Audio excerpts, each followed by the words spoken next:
पहलगाम हमले के बाद भारत की ओर से पाकिस्तान के खिलाफ लिए गए कुछ सख्त फैसलों से पड़ोसी देश अब तक बौखलाया हुआ है। इसी फहरिस्त में सबसे ऊपर है इंडस वाटर ट्रीटी होल्ड करने का फैसला। पाकिस्तानी नेताओं की ओर से लगातार आ रही गीदड़ भभकियों पर अब भारत का जवाब आया है। भारत ने पाकिस्तान हुक्मरानों को जुबान संभाल कर बात करने की सलाह दी है।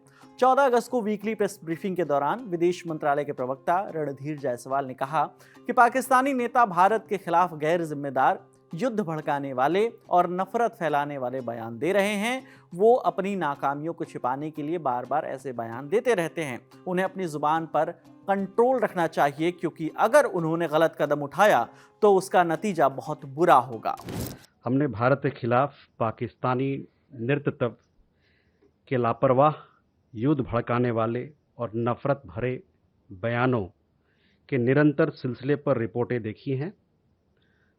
अपनी नाकामियों को छुपाने के लिए बार बार भारत विरोधी बयानबाजी को हवा देना पाकिस्तानी नेतृत्व का जाना माना तरीका है, जिससे आप भली भांति अवगत हैं। पाकिस्तान को सलाह देते हैं कि वह अपनी बयानबाजी में संयम रखे, क्योंकि जैसा कि अभी हाल ही में हमने देखा था और आप लोगों ने भी देखा था, किसी भी प्रकार के दुस्साहस का परिणाम दर्दनाक होगा। दरअसल पाकिस्तान के प्रधानमंत्री शहबाज शरीफ ने 12 अगस्त को इस्लामाबाद में एक कार्यक्रम के दौरान कहा था कि भारत पाकिस्तान के हिस्से का एक बूंद पानी भी नहीं ले सकता। अगर उसने ऐसा करने की कोशिश की तो पाकिस्तान उसे ऐसा सबक सिखाएगा जिसे वो जिंदगी भर नहीं भूलेंगे।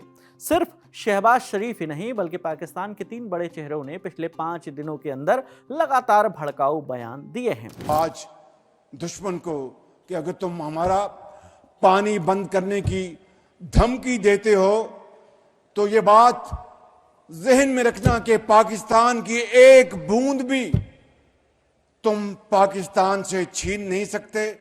सबसे पहले पाकिस्तान के आर्मी चीफ और field marshal general Asim Munir ने अमेरिका के फ्लोरिडा में कहा था कि अगर भारत सिंधु नदी के पानी पर कोई बांध बनाता है तो पाकिस्तान उसे 10 मिसाइलों से उड़ा देगा। इसके बाद पड़ोसी मुल्क के पूर्व विदेश मंत्री बिलावल भुट्टो ने ठीक अगले दिन यानी 11 अगस्त को सिंध में एक सरकारी कार्यक्रम के दौरान कहा कि पाकिस्तान की जनता ताकतवर है, वो भारत से जंग भी लड़ सकती है और सभी 6 नदियां वापस ले सकती है। और इसके बाद आया प्रधानमंत्री शहबाज शरीफ का बयान, जो हमने आपको पहले बता ही दिया। भारत पाकिस्तान के बीच जिस सिंधु जल समझौते पर पूरा मामला टिका है, अब उसके बारे में भी आपको ब्रीफ में बता देते हैं। सिंधु नदी प्रणाली में कुल 6 नदियां हैं: सिंधु, झेलम, चिनाब, रावी, ब्यास और सतलुज।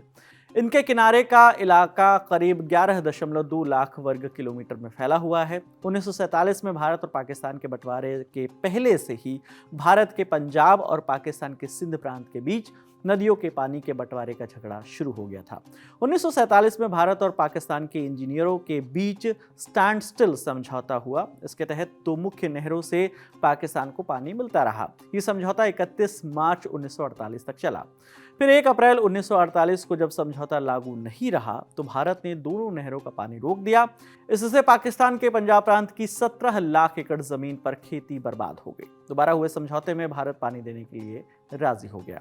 इसके बाद 1951 से लेकर 1960 तक वर्ल्ड बैंक की मध्यस्थता के दौरान भारत पाकिस्तान में पानी के बंटवारे को लेकर बातचीत चली और आखिरकार 19 सितंबर 1960 को कराची में भारत के तत्कालीन प्रधानमंत्री जवाहरलाल नेहरू और पाकिस्तान के राष्ट्रपति अयूब खान के बीच एक समझौता हुआ और उस पर दस्तखत हुए। इसी को इंडस वाटर ट्रीटी या सिंधु जल संधि कहा जाता है।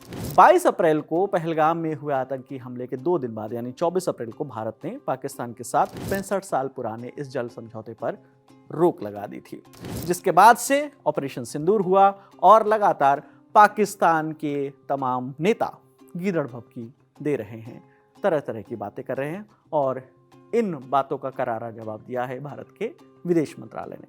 फिलहाल इस खबर में इतना ही। मामले पे आगे जो भी अपडेट होगा हम आप तक पहुंचाते रहेंगे। आपके लिए तमाम जानकारी लेकर आई थी हमारे साथी रिक्ता अग्रवाल। कैमरे के पीछे हमारे साथी आलोक है। मेरा नाम विकास वर्मा है। देखते रहिए दी लल्लन टॉप। शुक्रिया।